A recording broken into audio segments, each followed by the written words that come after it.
Subscribe करें और bell दबाएं ताकि कोई खबर रह न जाए।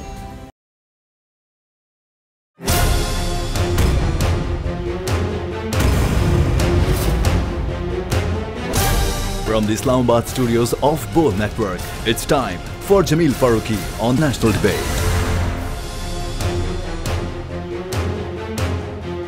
Good evening, welcome to National Debate. Pakistan के अंदर आज दो बड़ी डेवलपमेंट्स हैं। सबसे पहली डेवलपमेंट के ऊपर एक हल्की सी तायराना नजर डालते हैं।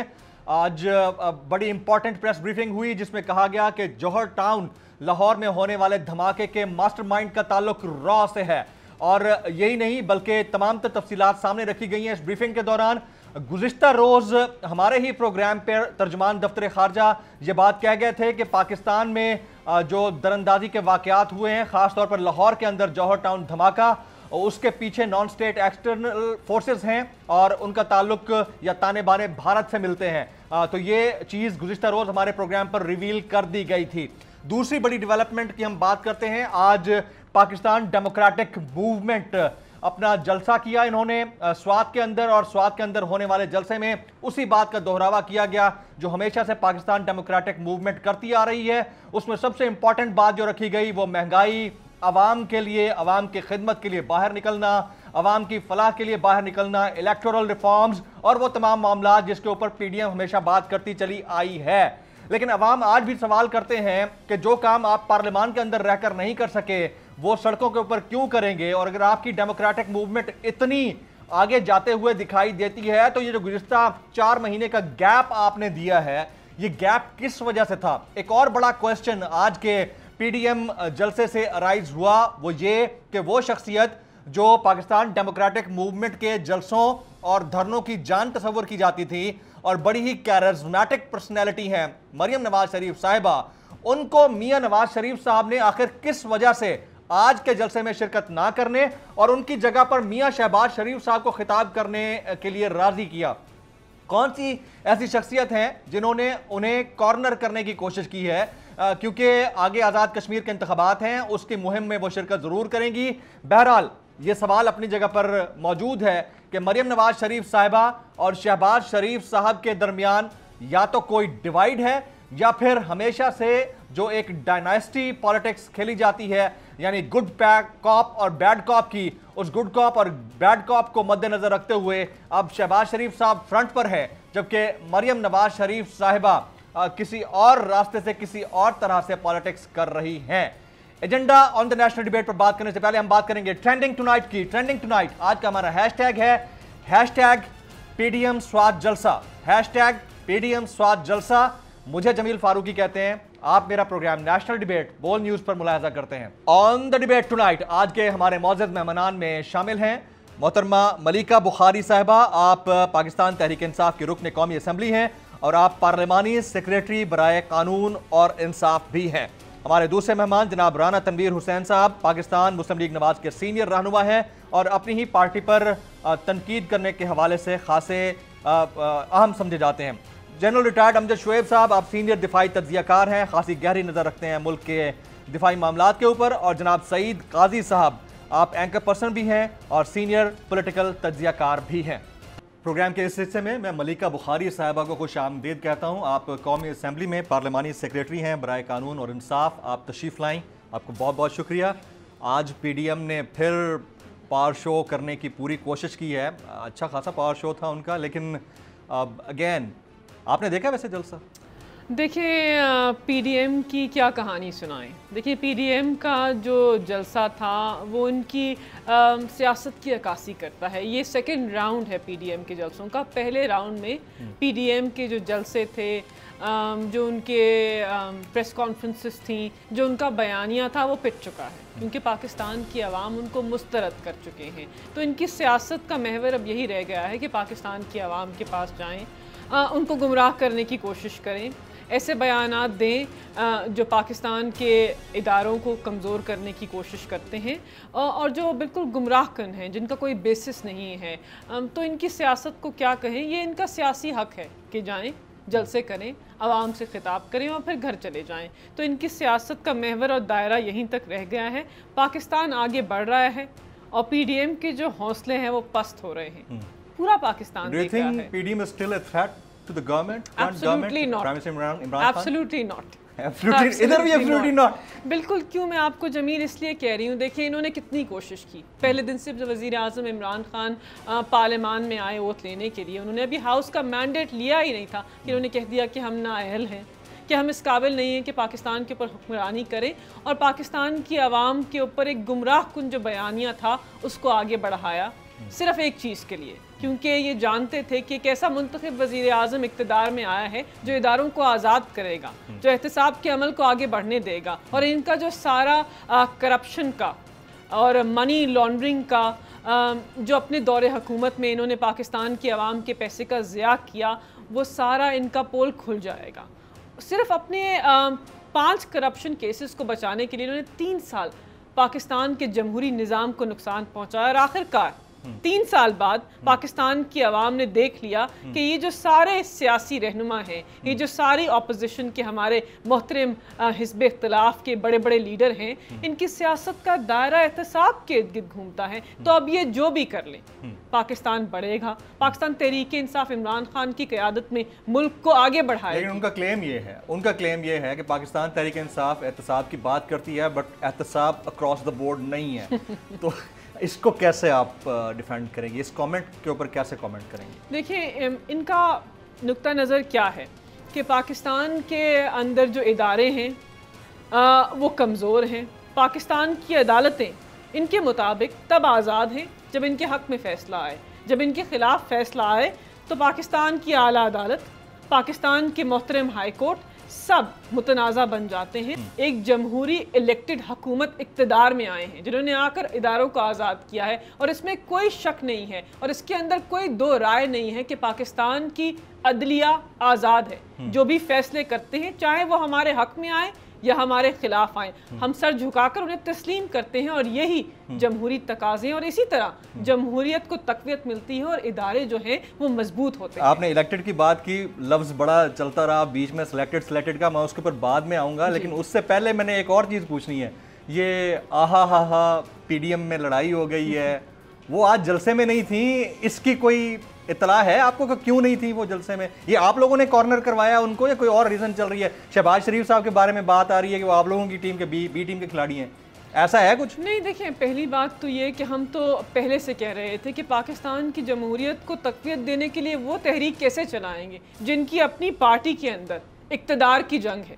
वज़ीर आज़म इमरान खान को इक़्तिदार से हटाने आए थे, ये PDM के रहनुमा आपस में ही लड़ पड़े। और जहाँ तक मरीम नवाज़ और शहबाज शरीफ की सियासत है, चाचा और भतीजी में इक़्तिदार की एक तवील जंग है, एक तवील जंग है जिसको पाकिस्तान की आवाम जानते हैं। और मरियम अपनी सियासत की नज़र हो गई हैं। जो मरियम ने इदारों के खिलाफ बयानिया चलाया है उसको पजीराई नहीं मिली है, इसीलिए उनको सवाल जलसे में नहीं आने दिया। देखिए, पाकिस्तान की आवाम अपने इदारों से मोहब्बत करते हैं, पाकिस्तान की आवाम अपनी अफवाद से मोहब्बत करते हैं, पाकिस्तान की आवाम अपने जमहूरी निज़ाम में यकीन रखते हैं। तो मरियम की जो ज़बान बंदी है वो उन्होंने खुद की है। अब क्या बताएंगी पाकिस्तान की आवाम को कि मैंने 3 साल पाकिस्तान की आवाम से झूठ बोला, उनको गुमराह किया, अब मेरे चाचा जेल से आज़ाद होकर बेल पर बाहर आए, जेल से बेल वाला लफ्ज़ अच्छा था। तो फिर मैं उनके साथ खड़ी होकर क्या तहरीक चलाऊंगी? देखिए, दोनों की सियासत में भी तफरीक है ना। जिनको ये कहती हैं कि वादा खिलाफ है, किसकी ज़्यादा सियासत आपको सपोर्ट करती है? शहबाज शरीफ की सपोर्ट करती है ना? देखिए, हमें तो दोनों मैटर नहीं करते, क्योंकि पाकिस्तान तहरीक इंसाफ को आवाम के अंदर मकबूलियत हासिल है। मरियम नवाज शरीफ हो या शहबाज शरीफ हो, दोनों के लिए एब्सोल्युटली नॉट, कोई नहीं है, दोनों के लिए absolutely not, absolutely not. Because देखिए, एक इदारों के खिलाफ बयानियां चलाती हैं, एक गुड कॉप खेलते हैं, लेकिन एक की टीटीज की तवील हिस्ट्री है। तो हमारे लिए तो दोनों मैटर नहीं करते। वो कायदे हिस्ब इख्तिलाफ है। बाय द वे, टीटीज की तवील हिस्ट्री है, लेकिन वो नैब करे ना कुछ। मानिए जमील, उस केस के अंदर 50 से ज़्यादा गवाहान हैं। उस केस की अब 12 वॉल्यूम्स हैं, रिकॉर्डेड एविडेंस ऑफ टीटीज। मतलब ऐसा कोई क्लोज एंड शट केस ही नहीं है। एक फेक अकाउंट्स का केस है, एक शहबाज शरीफ का टीटीज का केस है, जिसके अंदर बरसरे इक़्तिदार रहे हुए लोगों ने अवाम के जामिन होते हुए चोरी कर पाकिस्तान से बाहर पैसे भेजे, फिर टीटीज लगवाई, और अब कहते हैं कि हमसे सवाल ना पूछो, क्योंकि अगर सवाल पूछोगे तो नैब और इमरान खान का जो गठ जोड़ है उसका बयानिया आगे बढ़ाएंगे। ऐसा नहीं होता कि जमहूरी निज़ाम के अंदर जो इक़्तिदार में रह चुके हों वो कभी भी अपने पैसों के बढ़ने का, अपने एहसासों के बढ़ने का जवाब ना दें। तो शहबाज शरीफ का ओपन एंड शट केस है, जल्द ही पाए तकमील पहुंचेगा, लेकिन दोनों की सियासत से इमरान खान को कोई फर्क नहीं। अच्छा, अब मेरा सवाल जो है ना, एक ऐसा सवाल है जो सोशल मीडिया पर अक्सर पूछा जाता है कि दो चीज़ें बिल्कुल एब्सोल्युटली ख़त्म होकर रह गई हैं और वो गुज़िश्ता 2 साल तक बहुत ज़्यादा बोली जा रही थी। क्या प्राइम मिनिस्टर पाकिस्तान NRO नहीं दूंगा बार बार कह रहे थे और वो अपने इस स्टांस के ऊपर खड़े हुए थे। उधर से PMLN और पीपल्स पार्टी दोनों सिलेक्टेड का नारा लगा रहे थे और वो भी अपनी बात पर डटे हुए थे। ये गुज़िश्ता 2 महीने में ऐसा क्या हुआ है कि प्राइम मिनिस्टर NRO की बात नहीं कर रहे और वो सिलेक्टेड की बात नहीं कर रहे और लग ऐसे रहा है कि बस ऊपर से सियासत हो रही है, अंदर से कुछ नहीं हो रहा है? ऐसा क्या हुआ है बाय द वे? देखिए जमील, कुछ नहीं हुआ। सबसे पहले तो कोई ऐसी बैकडोर डिप्लोमेसी नहीं है? Absolutely not. इनके साथ बैकडोर डिप्लोमेसी जो है उसका तो सवाल ही पैदा नहीं होता ना। हम जो बात करेंगे पाकिस्तान की आवाम के सामने करेंगे, जो बात होगी पार्लियामान में होगी, जो बात होगी वो जमहूरी तकाज़ों को देखकर होगी। लेकिन जहां तक आप बात करें कि ऐसा क्या हुआ है कि ऑपोजिशन जो है वो बैठ गए हैं, इनकी सियासत पहले ही ख़त्म हो गई थी। अब ज़्यादा ख़त्म कैसे हुई है मैं आपको बताती हूँ। देखिए पाकिस्तान की जो मईशत है बढ़ रही है, 4% पे पाकिस्तान की जो मईशत है वो आगे बढ़ेगी। पाकिस्तान की मईशत के सारे इशारे, मैक्रो इकोनॉमिक इंडिकेटर्स जिन्हें कहते हैं, वो बेहतर हो गए। हम ग्रोथ की सिमत की तरफ जा रहे हैं और ऐसी ग्रोथ नहीं जिससे पाकिस्तान की अशराफिया बेहतर होगी, ऐसी ग्रोथ जो बॉटम अप है। Macro economics indicators, rightly said, rightly so, but one must talk about the microeconomic indicators as well. Public बड़ी इन्फ्लेशन में फंसी हुई है। मैं आपको उसी पे थोड़ा बताना चाहती हूँ कि पहले तो हमारी जो बॉटम अप अप्रोच है ना, जो वज़ीर आज़म पाकिस्तान ने कामयाब पाकिस्तान प्रोग्राम का इजरा करने वाले हैं, जिससे 4 से 6 मिलियन फैमिलीज जो हैं वो गुर्बत की लकीर से ऊपर आएंगे। सिर्फ अशराफिया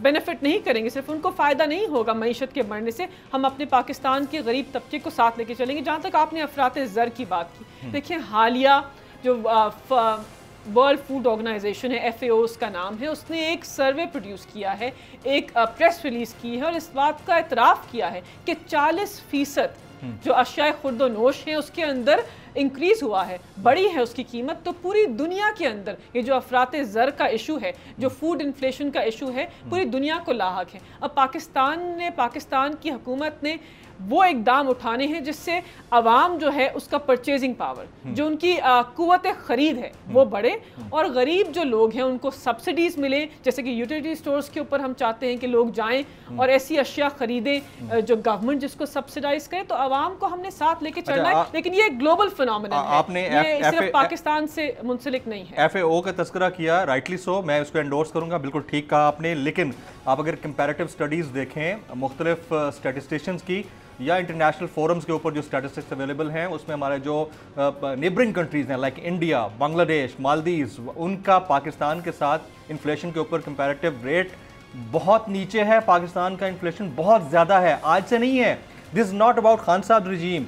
2002 से अब तक मुसलसल हम बहुत ऊपर हैं, वहाँ बहुत नीचे है, यानी काम पहले से नहीं हो रहा। तो I support your argument. Comparative अगर हम कभी जैसा शुगर की कीमत पे कहती हूँ 52% बढ़ी है, पाकिस्तान ने लोकली 17% बढ़ा है। इस तरह आप जो ऑयल की बात करते हैं 175% आई बिलीव इंक्रीज है, और पाकिस्तान ने उसको कम एब्जॉर्ब किया है। तो हमने कोशिश की है कि जो आम आदमी है उसके ऊपर इस आए। फिर भी बजट कैसे मंजूर करा लिया आप लोगों ने? बजट की तो कहानी 30 लोग गायब करा दिए आप लोगों ने PMLN के, ये कैसे हो गया इन टोटल? देखिए बात ये है कि जो ये अपोजिशन के मोहतरम रहनुमा हैं, इनके हौसले पस्त थे, क्योंकि ये जानते थे कि पाकिस्तान तहरीक इंसाफ इमरान खान की क़यादत में अपने इत्तेहादियों के साथ हम एक साथ थे, यकसा थे, यक ज़बान होकर कह रहे थे कि इस बजट को पास कराएंगे। और ये इनकी जो बयानिया था और जो सियासत थी कि हम बजट को पास नहीं होने देंगे, वो पहले दिन से बैठ गया था। ये जानते थे ना इनके पास नंबर गेम है, ना इनके पास ऐसी सियासी कोई खान साहब का कोई गिद्दड़ सिंह तो है कि PMLN को देखिए, सेनेट का इलेक्शन ठीक है, सेनेट में अपना चेयरमैन सेनेट लाना होता है, कोई तरमीम करानी होती है। मैं पूरी क्रोनोलॉजी देख रहा था, एंड टाइम पे आकर ऐसा कुछ होता है, PMLN बैठ जाती है, पीपल्स पार्टी भी बैठ जाता है। देखिए बात ये है कि ये भी अपनी सियासत समझते हैं ना, ये भी जानते हैं कि इनकी सियासी कुव्वत क्या है और इमरान खान एक कंसिस्टेंट क्लियर स्टैंड ले लेते हैं और पाकिस्तान तहरीक इंसाफ और हमारे इत्तेहादी उनके पीछे खड़े हो जाते हैं, तो कहने से तो चीज़ें नहीं बदलती ना, हकायक पे देखना पड़ता है, नंबर गेम को देखना पड़ता है। और फिर ये कहते थे कि हमें सियासत नहीं आती, 3 साल से इनको बता रहे कि हमें सियासत आती है। अब ये समझ गएंगे कि हम भी बड़े सियासी खिलाड़ी हैं और इनको हम इनके ही चेस के गेम के अंदर, शतरंज के गेम के अंदर चेकमेट बहुत दफ़ा कर चुके हैं। तो अब ये आराम से बैठें, जलसे करें, तहरीक चलाएं, अवाम मुस्तरद करेंगे। 2023 में जब इलेक्शन होगा तो अवाम का मैंडेट लेने की कोशिश करें। लेकिन हमें लगता है कि जो हमारी परफॉर्मेंस है, जिस तरह हमने अवाम को आगे बढ़ाया है, अवाम को बेनिफिट दिया है, जिस तरह मईशत को ठीक किया है, जिस तरह पाकिस्तान के हर इदारे को मजबूत करने की कोशिश की है, इंशाअल्लाह 2023 में हम अवाम का इससे ज़्यादा भारी मैंडेट लेके इक़्तिदार में आपकी बातों से एक बात का मुझे पता चल गया है कि आपको शतरंज का पूरा पता है चेस के खेल का पूरा पता है। चेकमेट बहुत दफ़ा किया है, ये हमें सियासी खिलाड़ी नहीं मानते। एब्सोल्युटली। अच्छा, बिलावल भुट्टो अमेरिका में है, कोई पॉलिटिकल मूव है उनका, उसके लिए गए इंटरनेशनल एस्टैब्लिशमेंट से मिलने के लिए, या उनका पर्सनल विजिट हो सकता है? By the way, up to your information जो आपके पास है। देखिए, जितना मैं जानती हूँ, सुना है कि कोई एक सियासी बच्चा जो है, जिनको अभी सियासत सीखने की ज़रूरत है, किसी पार्टी के को चेयरमैन है, बड़ी पार्टी है, इनकी वालिदा और नाना बड़े सियासतदान थे, उनकी पाकिस्तान के जमहूरी निज़ाम के अंदर बहुत ही अहम जो है कंट्रीब्यूशन है। लेकिन बिलावल भुट्टो जरदारी जो हैं वो अपनी नाना की रोटी कपड़ा मकान की सियासत नहीं करते, वो ज़र की सियासत करते हैं। उनका नज़रिया मुख्तलिफ है, उनका नज़रिया वो नहीं है जो बानी चेयरमैन का नज़रिया था। तो अमेरिका जा रहे हैं, सुना है कोई CV भी लेके जा रहे हैं, कुछ बातें करना चाहते हैं, कुछ पेशकश करना चाहते हैं, तो आज़ाद है अमेरिका जाने के लिए। आप लोगों को कैसे पता चला कि वो CV लेके जा रहे हैं? कोई इन्फॉर्मेशन बेस्ड खबर है या तज्जिया है? नहीं, कोई आम फहम या खदशा है? नहीं, खदशा तो बिल्कुल भी नहीं है, बिकॉज वो वज़ीर आज़म इमरान खान और बिलावल भुट्टो जरदारी का क्या मवाजना। वो एक सियासी तौर पर जा रहे हैं बात करने, कुछ टूर करना चाहते हैं, कुछ मौक़िफ़ पेश करना चाहते हैं, लेकिन हमने कह दिया है किसको देंगे? जो बाइडन को देंगे? नहीं, देखिए, वो सोचते हैं कि कुछ ऐसी कुव्वतें होती हैं जो पाकिस्तान के अंदर इम्पैक्ट कर सकती हैं पाकिस्तान की डोमेस्टिक पॉलिटिक्स को, लेकिन पाकिस्तान आगे बढ़ गया है।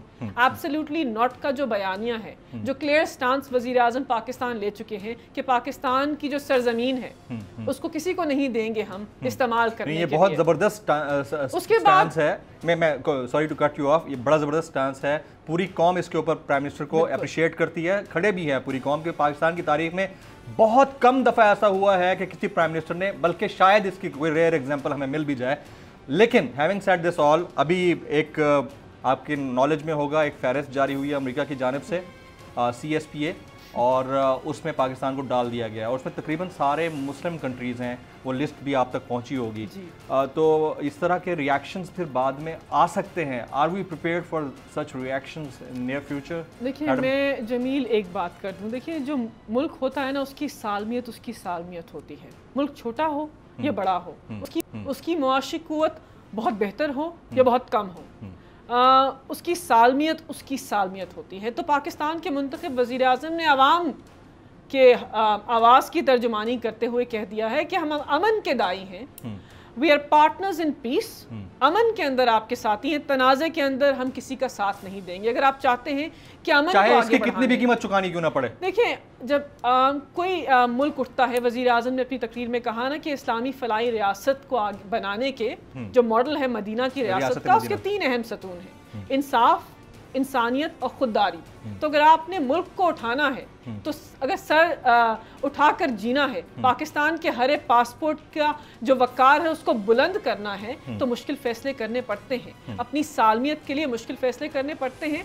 फिर अगर कोई मुल्क सियासी तौर पर ऐसे एक्शंस ले जो पाकिस्तान को नुकसान पहुंचाएंगे, तो पाकिस्तान उसका अपना दिफा करेगा। अपना दिफा करना हम जानते हैं, जैसे कि फैटफ है। अब आप देखें कि 27 एक्शन आइटम्स थे, 26 पे पाकिस्तान ने कंप्लायंस की। तो बताइए कि पाकिस्तान आज ग्रे लिस्ट में क्यों है? क्या फैटफ तकनीकी फोरम है या सियासी फोरम है? हम कहते हैं कि ये तो एक सियासी फैसला है। अगर तकनीकी फोरम होता तो पाकिस्तान आज वाइट लिस्ट के अंदर होता। पहली बात तो ये। इसी तरह जो ये लिस्ट इशू की है इसकी हम मजम्मत करते हैं, हम इसको मुस्तरद करते हैं, क्योंकि सब जानते हैं कि अफवाज पाकिस्तान जो है, पाकिस्तान दुनिया भर के अंदर नंबर 10 के ऊपर उनका जो है वो इस वक्त रेटिंग है पाकिस्तान की अफवाज की। बड़े पॉइंट्स बड़े हैं और दुनिया की सबसे पावरफुल, बेहतरीन और मुनज़्ज़म फौज है पाकिस्तान की अफवाज, कोई दूसरी और उसके अंदर कोई चाइल्ड सोल्जर्स नहीं है। तो ये जो एडिशन हुई है लिस्ट की, इसको पाकिस्तान मुस्तरद करता है, स्ट्रांगली मुस्तरद करता है। मैं यही सुनना चाह रहा था आपसे, बड़ी ज़बरदस्त बात की। अच्छा, इसमें एक चीज़ मैं ऐड कर दूंगा, मैं FATF को बड़े डिटेल में स्टडी किया, इसके ऊपर एक पूरा शो किया है। There is no such white list on FATF।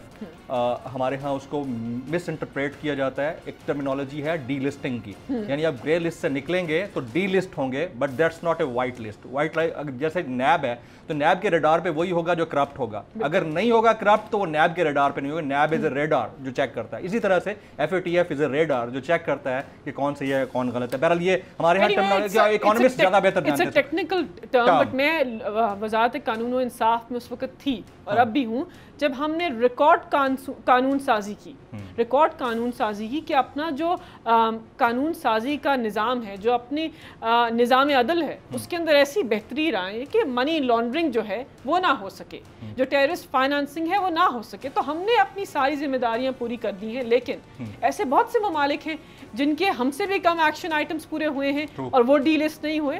तो इसकी बुनियाद क्या है, ये हम नहीं, दुनिया पूछ रही है कि पाकिस्तान आज ग्रे लिस्ट में क्यों है। तो इन घाना को अभी निकाला है, बिल्कुल घाना को भी निकाला है, तो पाकिस्तान तो उससे ज्यादा कंप्लायंस में है और पाकिस्तान और खुद इसका एतराफ कर रहे हैं। FATF के नुमाइंदे हैं, वो कहते हैं कि Pakistan madam we are running short of time. 2-3 सवाल मुझे क्विकली करने हैं। एक तो ये कि PDM तबाह दे या PDM में है कुछ?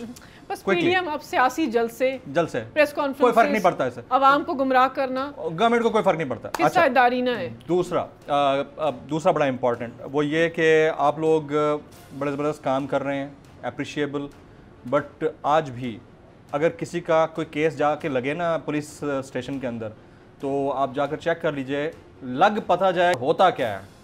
आई मीन नीचे से लेकर ऊपर तक करप्शन है, और वो मॉडल जो खड़ा ही करप्शन के ऊपर है, ब्यूरोक्रेसी, यानी जिसके ASP को महीने के 15-20 लाख नहीं पहुंचते, उसके घर का गुजारा नहीं होता, क्योंकि 70,000 रुपये में किसी ASP का घर नहीं चल सकता तनख्वाह के ऊपर।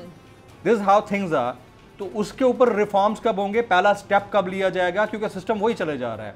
तो ये बड़ा इंपॉर्टेंट क्वेश्चन था। सोशल मीडिया में बार बार लोग पूछते हैं कि खान साहब की गवर्नमेंट ठीक कर रही होगी, डायरेक्शन ठीक होगी, but what about the reforms regarding the bureaucracy? देखिए, पहली बात तो ये है कि जब भी चेंज आता है तो चेंज हम नहीं बिलीव करते कि बॉटम अप आएगा। जो मुल्क के मुंतखब वज़ीर आज़म हैं, जो इलेक्टेड काबीना है, जो मेंबरान पार्लियामेंट हैं, वो बताएंगे कि पाकिस्तान ने किस सिमत चलना है, कि करप्शन इज़ नॉट एक्सेप्टेबल इन पाकिस्तान। पहली दफ़ा एक वज़ीर आज़म ने आके कहा है कि करप्शन पाकिस्तान के लिए एक्सेप्टेबल नहीं है और पाकिस्तान और करप्शन साथ साथ नहीं चल सकते। सबसे पहले इस बयानिए को, इस पॉइंट को हमने इस्टेब्लिश करना था और ये मैसेज देना था अक्रॉस द बोर्ड। वो पाकिस्तान की आवाम को, जो लोग इदारों में काम करते हैं, जो हमारे, ये नहीं हम कह सकते, एक स्वीपिंग स्टेटमेंट दे सकते कि हर जो ड्यूटी बेरर है, जो हर अफसर है, हर ब्यूरोक्रेट है, हर पुलिस ऑफिसर है, वो करप्ट है। लेकिन हर जगह ब्लैक शीप हैं, हर जगह ब्लैक शीप हैं, और हुकूमत वक्त ने ऐसे इकदाम उठाने। मैं इतराफ़ करती हूँ कि उन ब्लैक शीप्स को, उन लोगों को जो निज़ाम को ख़राब कर रहे हैं, जो आवाम का इस्तेसाल कर रहे हैं, उनके खिलाफ एक्शन ले। जो पंजाब का एंटी करप्शन डिपार्टमेंट है, उसने रिकॉर्ड रिकवरीज की हैं, जमील, रिकॉर्ड रिकवरीज की हैं, ऐसी रिकवरीज की हैं जो 10 साल में नहीं हुई थी। 2 साल के अंदर ऐसी रिकवरीज की हैं जिनकी कोई नज़ीर नहीं है। इस तरह नैब ने भी रिकॉर्ड रिकवरीज की हैं। तो ये इसलिए हो रही हैं क्योंकि इदारे आज़ाद हो चुके हैं। इदारों को ये मैसेज जा चुका है कि अगर पाकिस्तान का कानून तोड़ा जा रहा है, अवाम के पैसे का ज़िया हो रहा है, तो जो भी इस काम में मुलव्वस है, आप ज़रूर उसके खिलाफ एक्शन लीजिए। पहली बात तो ये। जहाँ तक आपकी FIR दर्ज करने का निज़ाम है, नीचे पुलिस स्टेशन, थाना, कल्चर, कभी बरसरे इक़्तिदार रहे हुए लोगों ने निज़ाम के अंदर कोशिश नहीं किया ना। जब आप इक़्तिदार में आए और आपके एहसास बढ़ते रहे और अवाम गरीब होते रहे, तो आपकी तरजीहात में अवाम नहीं है। तो हम अब आपके प्रोग्राम में मैं बता रही हूँ कि हम फौजदारी कानून का जो सिस्टम है, जो क्रिमिनल लॉ का सिस्टम है, उसके अंदर 1000 अमेंडमेंट्स लेके आ रहे हैं। उस मुसव्वदे को आप तो खुद रिफॉर्म्स कमेटी का हिस्सा है ना। डॉक्टर बैरिस्टर फरूक नसीम ने खुद जो कवानीन है उनको अपने हाथों से अमेंड किया है। मैं उस टीम का पार्ट हूँ। हमने कुछ हफ्ते पहले उसका मुसव्वदा वज़ीर आज़म इमरान खान को पेश कर दिया था और हम सिर्फ बजट के पास होने का इंतजार कर रहे थे। जल्द ही पाकिस्तान की आवाम को खुशखबरी देंगे कि जो 200 साल पुराना कानून था उसके अंदर हम तरमीम लेके आ रहे हैं और जो आम आदमी के मसाइल हैं at the lower level, courts के साथ, पुलिस स्टेशन के साथ, थाना कल्चर, पुलिस ऑफिसर्स, इनको इंशाल्लाह हम ठीक करेंगे और निज़ाम अदल के अंदर बेहतरी ज़रूर लाएंगे। Absolutely right. मलिका बुखारी साहिबा, पार्लिमानी सेक्रेटरी बराए कानून और इंसाफ, और माशाल्लाह बड़ा vibrant and fresh face of Pakistan Tehreek Insaf. Youngsters जो है उनको आगे आना चाहिए, यही मंशूर था पीटीआई का। और आज जो बात इंपॉर्टेंट थी वो पीडीएम जलसे के हवाले से थी। मरीम नवाज शरीफ साहब उसमें नहीं आई और शहबाज शरीफ साहब मौजूद थे, तो यही इट्सेल्फ एक बहुत बड़ा सबूत है कि पीडीएम कहाँ स्टैंड करती है। ख़वातीन उस्ताद, एक ब्रेक के बाद जब वापस आएंगे बाकी गेस्ट पैनलिस्ट हमारे साथ होंगे आफ्टर दिस ब्रेक।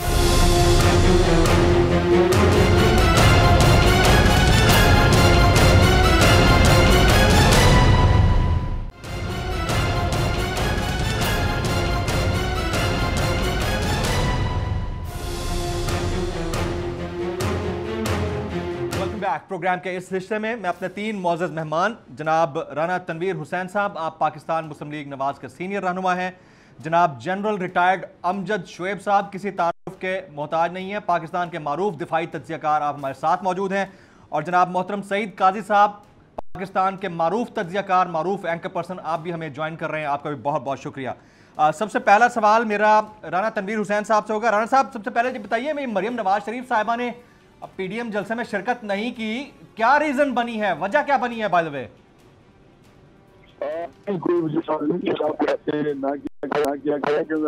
उन्होंने बाकी उनकी सियासी मसरूफियात है, बल्कि वो आज़ाद कश्मीर में तो उनकी इलेक्शन कैंपेन के लिए ड्यूटी लगी हुई है जो आज से वो शुरू करेंगी, तो अभी इधर उनकी अपनी इंगेजमेंट है। तो हम तो फैल के सारे काम करते हैं, लेकिन ना वरना मैं भी जा सकता हूँ, लेकिन मैं इधर काम कर रहा है। तो ये पार्टी में कोई ऐसी बात नहीं है, बिल्कुल हम इकट्ठे हैं, यकजा हैं, बिल्कुल। मैं आपको बता दूंगा, आप देखेंगे आने वाले दिनों में भी आप यही मैसेज के हम इकट्ठे हैं और फैसले नवाज शरीफ साहब करते हैं।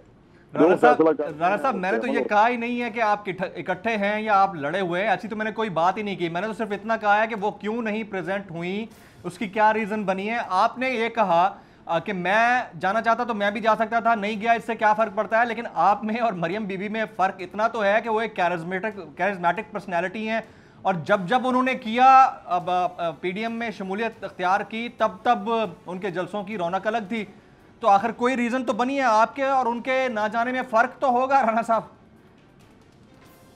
नहीं, वो बिल्कुल आपकी बात दुरुस्त है, सारी जो बातें आपने की है बिल्कुल दुरुस्त बात है। मरियम बीबी के और हमारे फर्क है। मैं कह रहा था पार्टी के लोग बहुत सारे जा सकते हैं, उनकी पोजीशन तो नहीं, उनकी पोजीशन नहीं, वो क्रिज्मेटिक हैं, वो क्राउड पुलर हैं, कोई शक नहीं है। लेकिन जब शहबाज साहब अंदर थे, अवेलेबल नहीं थे, उस वक्त मरियम बीबी ने लीड की है वो सारी जो मूवमेंट थी हमारी पीडीएम के प्लेटफॉर्म से। अब शहबाज साहब बाहर हैं, वो पार्टी के वो जा रहे हैं, तो इसमें मेरा इतना बड़ा आपको कोई इशू नहीं होना चाहिए। वहाँ पे स्पीचेज अगर होंगी तो सरबराहान जो हैं वो करेंगे। जो मौलाना फजल रहमान साहब मेरा तंदुरुस्त होके आ गए होंगे, सेहतयाब होके, तो वो ऐसी मुझे कतन इशू नहीं है, बिल्कुल भी कोई इशू नहीं है, लेकिन क्योंकि एक पब्लिक नैरेटिव है, लोग पूछते हैं, तो इसलिए सवाल बनता है। और हमारे पास इतलात ये हैं क्योंकि इंतखाबी इस्लाहात के हवाले से मियाँ शहबाज शरीफ साहब ने चंद तजावीज़ दी थी, वो तजावीज़ पार्टी से अप्रूवल के बगैर पेश की गई। इस वजह से मरियम बीबी और शहबाज शरीफ साहब के दरमियान कोई कॉन्फ्लिक्ट था और वो कॉन्फ्लिक्ट आड़े आया, तभी उन्हें मरियम नवाज शरीफ साहब को नवाज शरीफ साहब ने मना किया है कि आप जलसे में ना जाएं। तो इसको तो आप इसकी तस्दीक या तरदीद कर दें कि एक्चुअल में हुआ क्या है। नहीं, ये आपकी खबर है, मेरी तो खबर नहीं ना। हमें गमो गुस्सा वाली बात तो मैं नहीं समझता कि इतनी ज्यादा आपने सख्त बात कर दी है। एक तजवीज़ है, शहबाज साहब सदर हैं PMLN के, वो अपने हैसियत में तजवीज़ दे सकते हैं। उनकी तजवीज़ से तो मैंने भी वो जो ओवरसीज की उन्होंने कोई सीटों की बात की थी, तो उससे तो मैंने भी अपनी जाती हैसियत में कहा था कि मेरे मुताबिक ये मुनासिब तजवीज़ नहीं है। तो ये कहना कि वहाँ पे गमो गुस्सा है, वो वैसे अगर उनको तजवीज़ कोई पसंद किसी की भी हमारे जो सीनियर लीडर हैं कोई तजवीज़ देते हैं तो उससे इख्तिलाफ कर सकता है। हमें जगह पे इख्तिलाफ होता है, लेकिन फाइनल जो मियां नवाज शरीफ साहब फैसला करते हैं वो हम मानते हैं। राना साहब आप साथ मौजूद रहिएगा। मैं ज़रा क्योंकि पॉलिटिकल मामला है तो सबसे पहले जनरल साहब की इजाज़त से सईद काजी साहब की तरफ जाऊंगा। सईद काजी साहब, अब PDM के अंदर कोई दमखम आपको दिखाई देता है? इतना बीच में गैप आया और आज एक जलसा स्वात के अंदर किया गया है, आपको लगता है कि कोई दम बाकी बचा है PDM के अंदर? देखिए, एक पार्लियामेंट्री प्रेजेंस तो उनकी है ना, लेकिन ये तो मेरा तमाम पार्टियों के बारे में मेरा ये राय है कि मेरी अपनी इसमें रिजर्वेशन है कि पीपल्स पार्टी हो, मुस्लिम लीग नून हो या कोई पार्टी भी हो, तो कोई ऐसी बड़ी करिश्मेटिक लीडर जो है वो लीडरशिप जो है वो रही नहीं, उसका अहद और उसका दौर भी नहीं है। लेकिन वो अनका और मादूम नहीं हो जाएंगे, वो मौजूद हैं। पार्लिमानी निज़ाम है, उसमें उनकी एक साइजेबल प्रेजेंस है।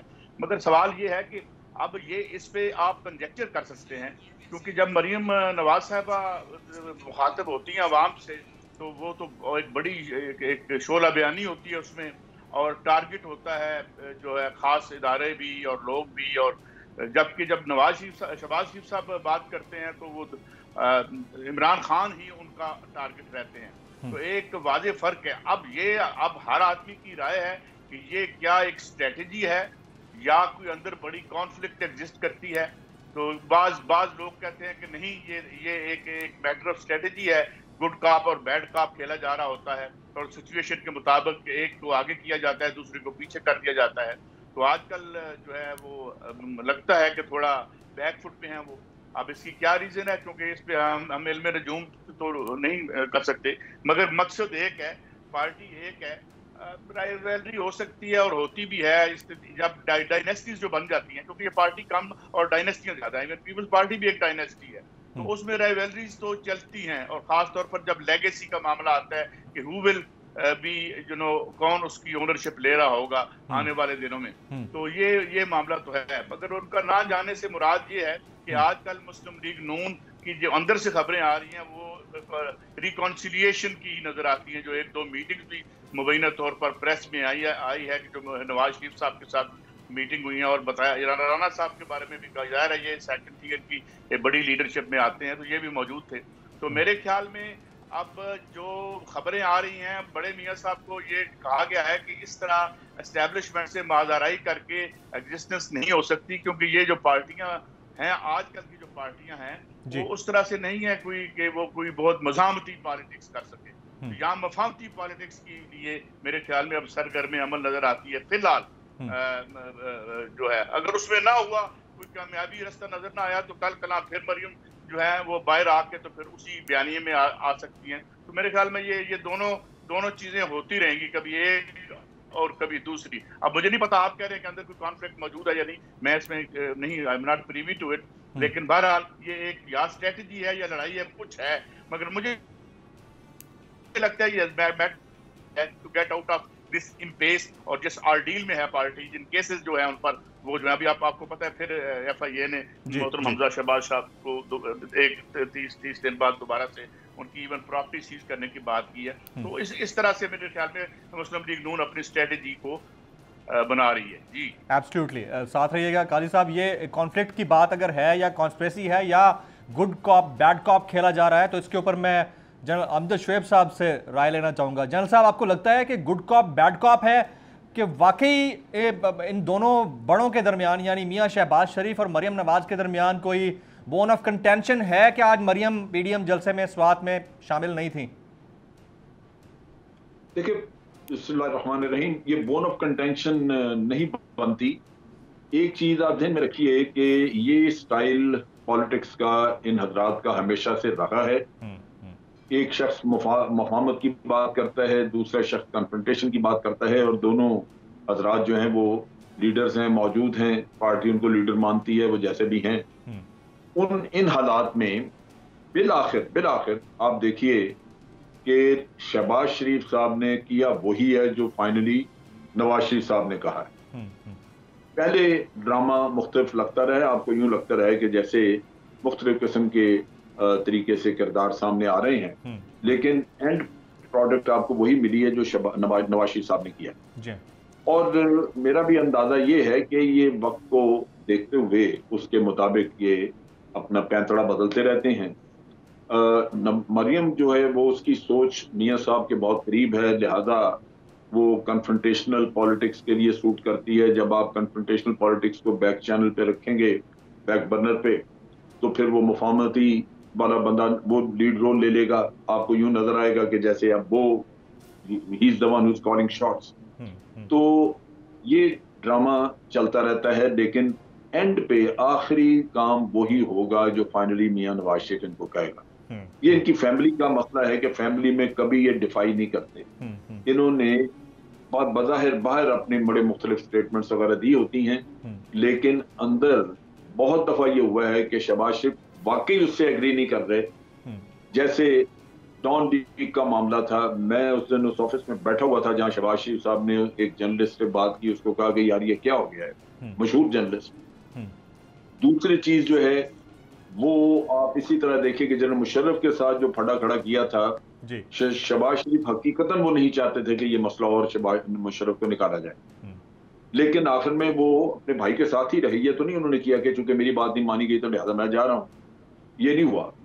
वो बिल आखिर उसी चीज के ऊपर फिर कायम होते हैं जो मियां साहब ने की होती है और बड़े मियां साहब के साथ ही चलते हैं।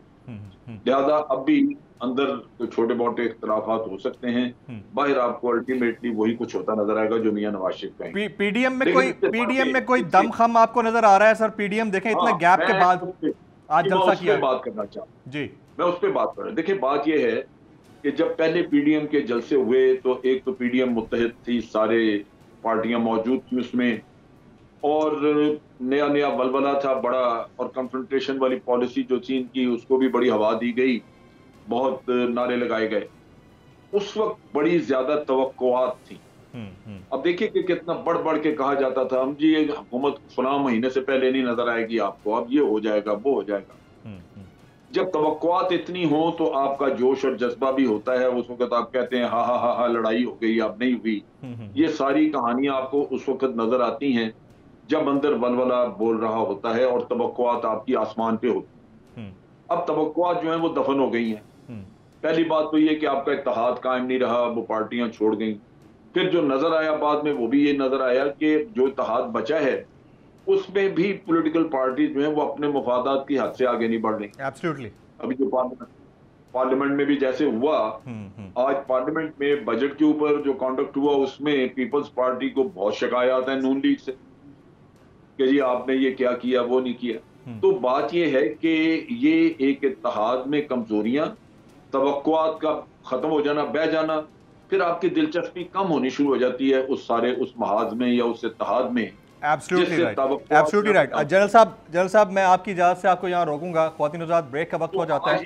ब्रेक के बाद जब वापस आएंगे तो हमने इसी बात को आगे कंटिन्यू करना है और साथ में ये भी पूछना है कि अपोजिशन अगर ठीक से अपोजिशन नहीं कर रही है, जो कि बज़ाहिर नज़र आ रहा है, तो फिर गवर्नमेंट कौन सा ठीक से गवर्नमेंट कर रही है? वहाँ पर भी बहुत सारे फ्लॉज हैं कि प्राइम मिनिस्टर पाकिस्तान अकेले खड़े होकर एक इंटरव्यू में एब्सोल्युटली नॉट बोल देते हैं, फिर ऐवान में खड़े होकर बोल देते हैं, तो उसकी लॉन्ग टर्म क्या इम्प्लीकेशंस हो सकती हैं पाकिस्तान जैसे थर्ड वर्ल्ड कंट्री में? जिस तरह के एक लिस्ट में CSPA में पाकिस्तान का नाम आ गया, अमेरिका ने डाल दिया उसमें, तो इसके बाद मज़ीद किस तरह की पाबंदियों के खदशात हो सकते हैं, उस पर बात होगी आफ्टर दिस ब्रेक। साथ रहिएगा।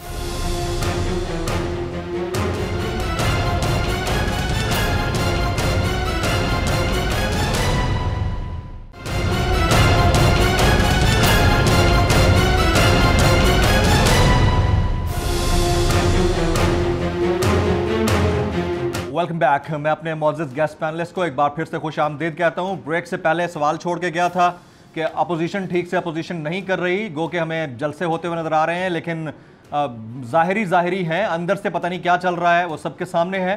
तो फिर अपोजिशन कौन सा, गवर्नमेंट कौन सा ठीक से गवर्नमेंट कर रही है? सईद काजी साहब, अब प्राइम मिनिस्टर पाकिस्तान कौमी सलामती कमेटी के इजलास में नहीं जाते और एक इंटरव्यू में बैठते हैं तो कह देते हैं कि एब्सोल्युटली नॉट, और फिर ऐवान में खड़े होकर भी वो बोल देते हैं गो के अनपॉपुलर किस्म का स्टेटमेंट है जिसका पॉलिटिकली बड़ा फायदा होना है, लेकिन as a third world country हमें इसके खमियाजा भुगतने के लिए भी तैयार रहना चाहिए। तो क्या कहते हैं कि अपोजिशन ठीक से अपोजिशन नहीं कर रही, गवर्नमेंट कहाँ ठीक से गवर्नमेंट कर रही है? सर,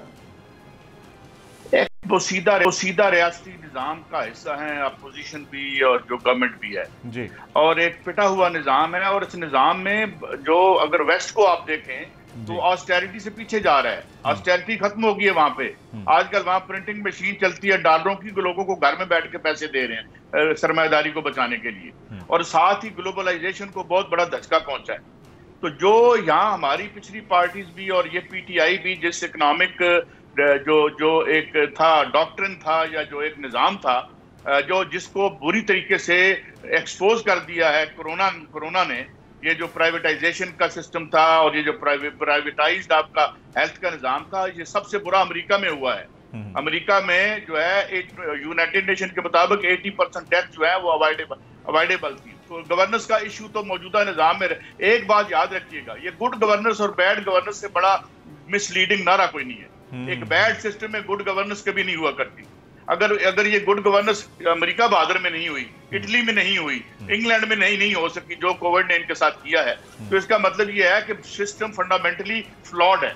इमरान खान का प्रॉब्लम ये है कि वो जो उसी निजाम को आगे लेके बढ़ रहे हैं जो 80s में शुरू किया पीपल्स पार्टी ने, फिर मुस्लिम लीग नून ने उसको कंटिन्यू किया। अब जो मुस्लिम लीग नून ने जो प्राइवेटाइजेशन की थी उसमें से 90% तो वहाँ पे हाउसिंग सोसाइटियां बन गई हैं जहाँ फैक्ट्रियां हुआ करती थी, और सर्विस सेक्टर बन गया, कंज्यूमर सोसाइटी बन गई, इंपोर्ट कर रहे हैं चीजें आप, और आप पर कर्जों का पहाड़ लदा जा रहा है, यही खान साहब भी कर रहे हैं। तो इसमें दोनों अतराफ से कोई आपको चीज नजर नहीं आएगी इस तरीके, अनटिल अनलेस सीरियस रीथिंक नहीं होता बैठ के। और दूसरी बात ये कि इसमें नई सोच और फिक्र के लोग नहीं आते। ये कोविड से पहले जो पीएचडीज हैं कैम्ब्रिज और ऑक्सफोर्ड के, मेरी नाचीज राय ये है कि ये तो बेचारे ये वो इन खासकर इनको तो ज़हनी तौर पर माजूर करके भेजा जाता है, क्योंकि उनको तैयार किया जाता है अपने मफाद के लिए। इस्तेमार और साम्राज्य इदारे उनको अपने इस्तेमाल के लिए। तो यहाँ बेसिकली जरूरत ये है, ये सोचने की है कि अगर आज वेस्ट रीथिंक कर रहा है, आप एंटोनियो गुटेरेस की स्टेटमेंट देखें, यूनाइटेड नेशन का जो सेक्रेटरी जनरल है, उसने कहा कि भाई ये टूटा पड़ा हुआ है निजाम सारा जो आपका है, और जो पब्लिक सर्विस डिलीवरी है इसको आप प्राइवेट सेक्टर में देंगे तो ये आपकी खाल उतार लेंगे, जैसे उतारी है। पिछले 30-40 सालों में क्या हुआ? आपने अरबपति प्रोड्यूस किए, आपने जो है वो निजी एम्पायर्स बनाई, कारोबार खड़े किए, रियासत कहाँ खड़ी है? बेकारी बना दिया आपको, 300 मिलियन के लिए धक्के खाते फिरते होते हैं हम। तो मेरे ख्याल में ये है इमरान खान का जो हमाशिया कह लें या उनका जो अपना विजन है, उनमें उसको रीथिंक करना पड़ेगा। और वो जो पुरानी सोच के जो ये आपके जो इकोनॉमिस्ट थे, अब आपको out of the box west भी सोच रहा है। फिलहाल तो वो नोट छाप के गुजारा कर रहे हैं, मगर ये भी लंबा नहीं चलेगा। तो ये अहद ऐसा है। अभी आप हमसाये में देख लेना, -7% पे गई है। ये 20-21 की जो उसकी इकोनॉमी थी वो -7% पे कॉन्ट्रैक्ट की है। वो 60% भी कह रहे हैं और हम 1-1.5% पे धक्के खा रहे हैं। तो इसलिए खान साहब का प्रॉब्लम है। बाकी अपोजिशन जो है उसकी भी यही मसाइल है। अपोजिशन का सबसे बड़ा मसला ये है कि ये ना सिर्फ एक तरफ के अपोजिशन कर रहे हैं, मगर असल धंधे कुछ तो और हैं। ये रियासत के बड़े-बड़े इदारों पर काजी साहब, चर्चिल की एक स्टेटमेंट बड़ी जबरदस्त, उसका जुमला मशहूर हुआ कि you can be firm bye not being rough, यानी आप फर्म रह सकते हैं अपने कायदे के ऊपर, अपने कवानीन के ऊपर, लेकिन ज़रूरी नहीं है कि आप उसके लिए अपना सख्ती शो करें। तो वो तो हो सकता है, तो पाकिस्तान अपने बयानात के ऊपर फर्म रह सकता है। ये ज़रूरी तो नहीं है कि हम उतना रफ हों जितना हम रफ होते हैं। देखिए, बात यह है कि मुझे उनका तरीकाकार जैसा भी हो, अमेरिका अब बाकायदा एक लागर सुपर पावर बन चुका है। उसकी अगर आप ग्रोथ रेट भी देख लें और उसके देखिए वहां पे क्या हो रहा है, उसको ये भागा क्यों है यहाँ से। वहां पे ट्रंप ने उसके खिलाफ मूवमेंट शुरू कर दिया है। उसने जो जलसा ओहायो में किया है ये पिछले महीने में, और वहां पे लड़ाई शुरू हो गई है और उसके पर्चे खोल दिए हैं। उसके वहां भी यही हो रहा है। अब उसके केसेस खुल गए हैं, उसके जो टॉप एग्जेक्टिव थे उनको वो इम्प्लीकेट कर रहे हैं, तो वो अपने इंटरनल क्राइसिस में है। साथ उसने एक और काम किया है, जिन लोगों को वो $600 $700 $700 घर बैठ के दे रहे थे, मेरी आज भी एक अमेरिकन स्कॉलर से बात हो रही थी, वो कहते हैं वो अब बाहर ही नहीं, वो कहते हैं हम काम अव्वल तो इतना है भी नहीं आजकल, दूसरा कहते हैं ये बड़ा अच्छा हो गया है, हमें प्रिंट करके पैसे दें। और उनका निजाम भी इस वक्त जो है वो वेंटिलेटर पे लगा हुआ है, और वहां पे वो MMT एक नया खेल कर रहे हैं, वो केनशियनिज्म का नया नाम रखा है उन्होंने, मॉडर्न मॉनेटरी थ्योरी, कि जितना मर्जी कर्जा चढ़ाते जाओ। अब $5 से $7 ट्रिलियन का कर्जा अमेरिका पर चढ़ा है पिछले साल 1.5 साल में। तो हम एक बड़े, और साथ एक और भी खबर जो मैं आज पढ़ रहा था, वो कह रहे हैं जी कि ये जो आलमी माशी निजाम है, it is a train rack in slow motion.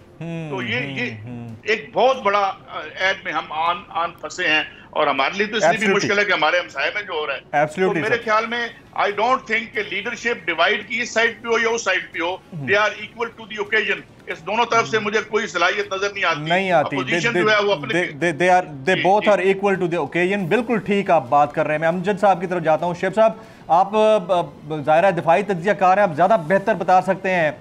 अब इन ए नटशेल ये जो एब्सोल्युटली नॉट वाली बात हुई है, ये बड़े बेहतर तरीके से हो सकती थी।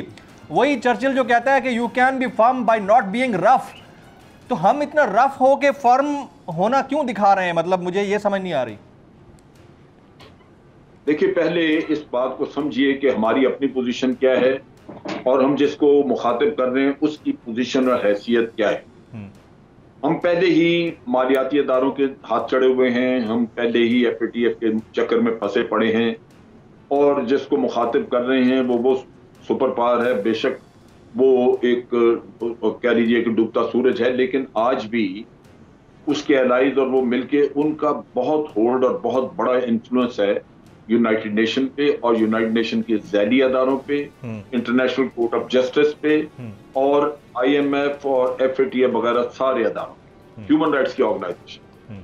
लिहाजा वो आज भी आपको परेशानियां आपके लिए बहुत सारी जमा कर सकते हैं। हम पहले ही खासे मसाइल में घिरे हुए हैं। जब आप एक सुपर पावर को एड्रेस करते हैं तो आपने अगर इनकार भी करना है तो ये चीज जरूर ज़हन में रखनी चाहिए कि आप उसकी ईगो को हर्ट ना करें। आप एरोगेंट नजर ना आए कि आप उसको मुंह चढ़ाता हुआ वो आपको देखे कि मुंह चढ़ा रहे हैं मेरा, कि मैं कुछ कर नहीं सकता। और आपके पास ऑप्शंस होती हैं जो कि डिप्लोमेसी आपको सिखाती है कि आपने क्या क्या ऑप्शंस और कैसे क्या अल्फाज इस्तेमाल करने हैं, वो आप जरूर उसको देखें ताकि उसके मुताबिक बात की जाए। मौके के मुताबिक होगी और जिसको एड्रेस कर रहे हैं उसके मुताबिक होगी कि उसको भी वो एंटेगनाइज ना करें। अब अगर ये कोई मुझसे पूछे कि जनाब आप यहाँ पे बेसिस देंगे पाकिस्तान में, तो मैं उन्हें ये कहूंगा कि मैं पाकिस्तान के अवाम की ख्वाहिशात का एहतराम करूंगा। मैं एक इलेक्टेड लीडर हूँ। अगर पाकिस्तान के अवाम चाहें कि ये नहीं होगा तो नहीं होगा, और अगर पाकिस्तान के अवाम चाहें कि ये होना चाहिए तो बिल्कुल होगा। लिहाजा ये फैसला हमारे अवाम का है। अवाम को सामने रखें तो दुनिया की कोई ताकत आप पे उंगली नहीं उठा सकती। आप कहते हैं कि जनाब आप जमहूरियत के नारे लगाते हैं, तो ये भी तो जमहूरियत है ना कि अवाम जो कहें वो करना है मैंने। तो आप पार्लियामेंट को भी इस्तेमाल कर सकते थे, लेकिन जब आप कहते हैं एब्सोल्युटली नॉट, तो आप एक फिरौन नजर आते हैं। आप नजर आता है कि बड़े एरोगेंट हैं, और नजर ये आता है कि आप उसकी ईगो को चैलेंज कर रहे हैं एक सुपर पावर। तो ये चीजें आपके लिए दुरुस्त नहीं है। आप इसके नताइज देखेंगे कि आहिस्ता आहिस्ता मुख्तलिफ जगहों पे वो आपको डसना शुरू करेंगे, जो हमें वैसे तो हमारी कौम को तैयार रहना चाहिए। फैसला गलत नहीं है, फैसला दुरुस्त है कि हमने बेसिस नहीं देने। हमारी अपनी एक हिस्ट्री या तारीख है कि अमेरिका को दे के भी तब भी हमने कोई सुख नहीं पाया, हमें उन्होंने इस्तेमाल ही किया और भारत को वो नवाजते रहे। इसी तरह तालिबान ने भी धमकी दे दी। हमारे अपने मुल्क में कोई नहीं चाहता कि बेसिस दिए जाएं। तो फैसला तो बिल्कुल ठीक है, लेकिन यही ठीक फैसला अगर ढंग से किया जाता तो आपको शायद नताइज ना उसके ज्यादा भुगतने पड़ सकते। इस फैसले के नताइज, इन अल्फाज के, इस नारे के जो नताइज हैं, वो बाज आपके लिए तकलीफ हो सकते हैं, जिसकी वजह से मुल्क के लिए मसाइल पैदा हो। तो एक लीडर ने मसाइल तो नहीं पैदा करने होते ना। लीडर का काम है कि वो कौम के लिए मसाइल कम करे। अगर लीडर की किसी बात की वजह से मसाइल बढ़ते हैं तो फिर वो लीडरशिप वाला काम तो ना हुआ, वो तो फिर शॉर्ट साइटेडनेस हो गई। एब्सोल्युटली राइट, बिल्कुल आप दुरुस्त बात फरमा रहे हैं। जनरल साहब आपकी इजाजत से मैं एक क्विक कमेंट, सिर्फ राना तनवीर साहब काफी देर से होल्ड पर हैं। राना साहब, ये आप लोग फेस सेविंग मांग रहे हैं, क्या कर रहे हैं? लीडरशिप हर तरफ से फेस सेविंग मांग रही है, कभी गवर्नमेंट वाले फेस सेविंग मांगते हैं, कभी आप मांगते हैं। आज जलसे में जो हुआ है वो फेस सेविंग नहीं तो और क्या है राना साहब? नहीं, ये बात आपने फेस सेविंग वाली बात तो ठीक मुनासिब नहीं, लेकिन ये बात दुरुस्त है कि पीडीएम की वो जो पोजीशन थी वो पीपल्स पार्टी के लहदा होने से दंड एक छोटा सा पड़ा है। तो लेकिन हमने तो अपनी जद्दोजहद उस मकसद के लिए हमने उस वक्त कहा था, शायद आपको याद हो जब ये लहदा हुए थे, तो हमने बरमला टीवी पे भी आके टीवी टॉक्स में भी ये बात की थी कि चाहे पीएमएलएन अकेली भी रह जाए तो हमने ये जो जद्दोजहद मूवमेंट है चलानी है, जो इस वक्त निज़ाम लागू किया हुआ है और जिस तरह चल रहा है निज़ाम, जिस तरह महंगाई है, जिस तरह अदारे कमजोर हुए हैं, बहुत सारी बातें हैं। तो उसका अगर मैं राणा साहब ऐसे मैं बकरा कलामी की माजरत चाहूंगा, इदारे कमजोर होने की बात आप करते हैं, मसला सारा ये है कि जब बात महंगाई की है, बजट की है, तो आपके 30 लोग गायब होते हैं, बजट तो पास हो जाता है, ये तो आपको मानना पड़ेगा। और फिर क्या दावे, क्या जलसे और क्या वादे। आपने वक्त निकाला, राणा साहब आपका बहुत बहुत शुक्रिया। सईद काजी साहब आपने वक्त बहुत बहुत शुक्रिया। जनरल रिटायर्ड अमजद शोएब साहब, मारूफ दिफाई तज्जियाकार, आपने वक्त निकाला, आपका बहुत बहुत शुक्रिया। ख्वातीन हज़रात, बात सिर्फ इतनी सी है कि पीडीएम इस वक्त जो जलसे कर रही है, अपेरेंटली तो उनके चौके छक्के हो सकते हैं, लेकिन पब्लिक समझती है कि अगर पब्लिक वेलफेयर के लिए कुछ करना था तो फिर ऐवान में रहकर करते, वहाँ पर बहुत कुछ हो सकता था। अब अगर आप जलसे कर रहे हैं तो ये भी आपकी ज़ात की अना की तस्कीन का एक ज़रिया हो सकता है। प्रोग्राम से जमील फारूकी को इजाज़त दीजिए।